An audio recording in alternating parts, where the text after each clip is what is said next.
Okay, we're going to end this breakfast on a wonderful high note with none other than Tina Brown, who will take us outside of our industry and give us some more inspiration to take us through today and the end of the week. For those of you, and I'm sure all of us who have followed her career, you know that Tina has touched nearly every media channel out there. She launched and edited the digital news site of the Daily Beast with Barry Diller, IAC. She was editor-in-chief of Tatler, Vanity Fair, The New Yorker, and Talk, as well as Newsweek. She also authored the 2007 best-selling author of The Princess of Wales, The Diana Chronicles. In 2000, Queen Elizabeth awarded her the honor of Commander of the Order of the British Empire for her service to journalism. And 5 years ago, Tina launched Women in the World Summit, where she convenes extraordinary leaders and powerful voices from the arts and politics and finance, as well as inspirational activists and political change makers from all over the world. This summit offers solutions to building a better life for women and girls, which is really a wonderful follow-up to what we just talked about. We thank Tina for joining us today and reminding us that powerful women can come from all parts of the world, including Maidenhead, England. And now I believe we have a short video to play. We want peace. We all want peace. I don't have tank or guns. All I have is my voice and this light. Welcome to Women in the World. This is our 6th annual summit. As long as we continue to engage from a position of weakness, they will never respect us. This is what you get when you play a world leader.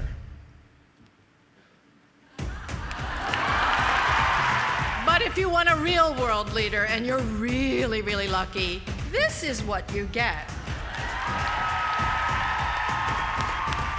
It's wonderful for me to be back. I wanted to be here regardless of what else I was doing. The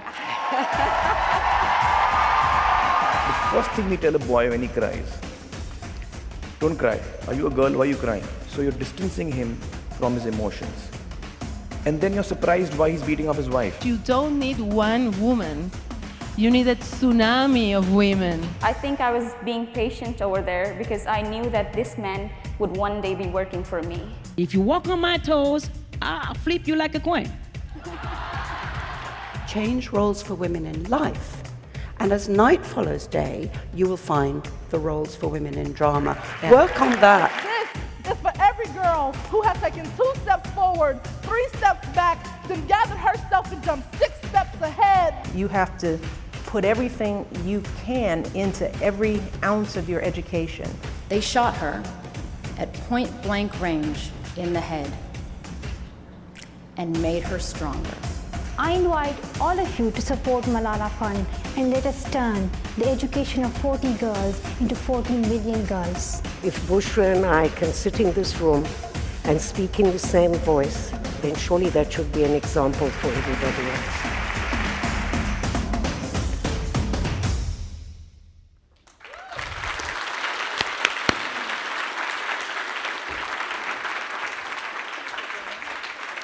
Thank you very much indeed. Welcome, Tina. Yes, you have a choice of 5 chairs. You make yourself comfortable. Thank you so much. I loved seeing all that creative work earlier. So inspiring. What I love about Cannes Lions is it's all about the work, you know, and that's what I love about it. I don't want to sound frivolous, but I wanted to ask Nanette from L'Oreal about that makeup genius thing. If it works for a Skype call in the morning, can you suddenly put that on? You've got a conference call. Because perfect you idea. know what it's like. You've been there, Absolutely. wearing the dressing gown, hair in rollers, and you're doing a Skype call, and you think, oh my God, I've got to do something. Okay, Tina, we've all followed your career over so many years with great admiration, admiring you from the distance and now from close up. You've done so many things, as Marcy said at the beginning, but now you've moved into, well, not now, but 5 or 6 years ago, Women in the World. Why did you feel you wanted to set this up, and what is the purpose? Well, 2 things, really. First of all, I wanted to create a new kind of narrative form because I was feeling a little frustrated in digital media that telling stories with intensity seemed harder to do somehow digitally. And I wanted to start a kind of a live magazine. And what really drove me to start Women in the World was I went to a retreat hosted by Vital Voices, which is an organization that mentors women in emerging leaders. And I met all these incredible women from Africa and India and Egypt, and they were such firecrackers. These women were so inspiring. They had incredible stories, and they'd overcome amazing challenges. And I thought, well, these women are rock stars. They really should have their own platform. They should have their ability to talk to people in America and tell these stories, which you never see in the media. So we decided to start the Women in the World Summit, which combined my desire to create a live magazine with the desire to show this particular content. And it kind of took off straight away because their stories are so compelling. And now we're 2,500 people every day at Lincoln Center. We're gone global with it. We're going to India, we're going to London, and it's really become a kind of a movement as much as it has a live platform. Mm-hmm. And did you find that there was a common thread uniting all these stories from women, regardless of which country they were from, which kind of transcended, boundaries and so on? Or did you find that sometimes, you were dealing with different cultural aspects? Well, I think what unites all of them is courage. These women are, they're going through challenges that you can't believe. I mean, last year, for instance, there's people like Sister Rosemary Nyeri of Uganda who rescues, she's a Catholic nun who has a refuge which rescues girls who were captured by Joseph Kony's Lord's Resistance Army. These girls have been raped, they have children of rape, they are absolutely brutalized in Uganda. And, she said something very profound. She said, for these girls, the civil war is never over. And I think we forget that when we read these stories like the Chibok schoolgirls or the terrifying things that are happening to the Yazidis in Iraq. We forget to go on reading, but for them, this pain and this agony is never over. So it's very important to be able to tell these stories. And in so doing, people are really educated about what's happening in these regions. We had, last year at the summit, we had these women who are Yazidi refugees from Iraq. And we called the panel, Why Has the World Forgotten Us? Because we've all moved on, but they are stuck in these refugee camps, being captured, being raped, being brutalized. They've been driven out of their homes. But they're so courageous and they're so optimistic that you never feel that this is a depressing story. It's a story of incredible, inspiring women who are simply keeping their lives together and those of their children just unsung and unnoticed. And that's what kind of drives us on. Have you found, were you surprised as somebody, seasoned, experienced like you and, covered the world and so on? Were there any surprises that you found throughout this initiative? I think the surprise is how many incredible women there are. I mean, we spend the whole year curating these stories. We have a staff of very seasoned journalists and TV producers and story finders. And for every woman we put on the stage, we interview 20, 25. And what just amazes me, because I always think we're going to run out of stories, but we actually never run out of stories. I mean, this last year, one of the most profound moments in the summit was this young girl, 21 years old from North Korea, who had escaped by walking through the Gobi Desert. And we put her on right before Hillary Clinton. And she got a standing ovation. She was absolutely extraordinary. And part of what we try to do in the summit is a very intense kind of programming where we really focus on, it's more like a TV programming in that we really focus on intense moments followed by sort of alleviating programming, which then sort of changes the atmosphere. So for instance, we will have an extraordinary panel about the rape crisis in India, but from there we'll go to Helen Mirren talking about her career so that there's a kind of moments to breathe. And I think it's that intensity that keeps people in their seats. And I mean, why did you decide that you wanted this move into live media, which is essentially what this is? Because it allows me the freedom to tell the stories I want to tell, because it's increasingly difficult in journalism to be focused on the kind of stories that you want to tell. There's such an obsession with traffic bait and delivery systems and how you're going to make people watch and eyeballs, that it deters you very often from telling the stories that you really want to tell. And foreign news particularly is not considered kind of sticky in the world of journalism right now. But actually what we have found is a way to tell these foreign stories in ways that makes people extremely excited and engaged and wanting to know more about them. In fact, one of the things that really inspires me is that when I sort of move around at the summit in between programs is that you hear people saying, God, I never knew that was happening in Nigeria, you know, or I never knew that was happening in Egypt. And it's remarkable to me how it opens people's eyes, and part of the goal is to engage people with the world. I want people to get engaged with the world. It's just a particular passion of mine. I feel we cannot be insular. We can't be locked in our little pods. We actually have to know what is happening in the world. It enlarges your vision. It enlarges who you are to know what is happening outside your own experience. Do you think it also provides a platform whereby you can bring about change as a result of that knowledge? Absolutely, without question. I mean, all the women on our stage are change makers, you know, whether they are digital, American engineers from Silicon Valley, of which we also focus on, of course, or whether they're women in India, Africa, and Egypt. They're all women who are affecting change. And I think what it does is it makes the audience feel that they want to affect change. It has a really activating influence on the audience where they go out thinking, what can I do?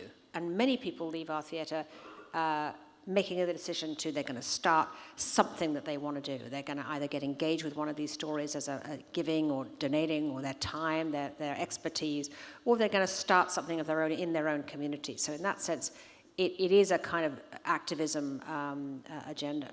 But you're also fostering links between not just people in the United States and, you know, people in Nigeria, but also what we might call south-to-south links as well, whereas, you know, somebody in Nigeria might be talking to somebody in Egypt and so on, finding common ground. The cross-cultural relationships that we forge are fantastic. And we also create certain things, for our sponsors. We have some great sponsors. Our sponsors are Toyota and Dove, with whom we formed a fantastic partnership, and Merck and a MasterCard. And we, for instance, one of the things we've done for Toyota is we've created something called Mothers of Invention, which is we go out and find a young woman who's done something, who's found a great social innovation, often a digital one, where she has used her knowledge to create something that actually creates something better for the world.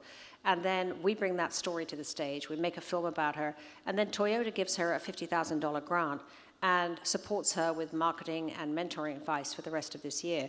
And it's been enormously successful. You know, many of our Mothers of Invention have gone on to enormous success. We had a young woman who invented something which keeps food fresh, called Fresh Paper, which is a kind of impregnated paper which you can put on food in places which don't have refrigeration. And we introduced her to Sam's Club, who were present, who she met Oprah, who was there.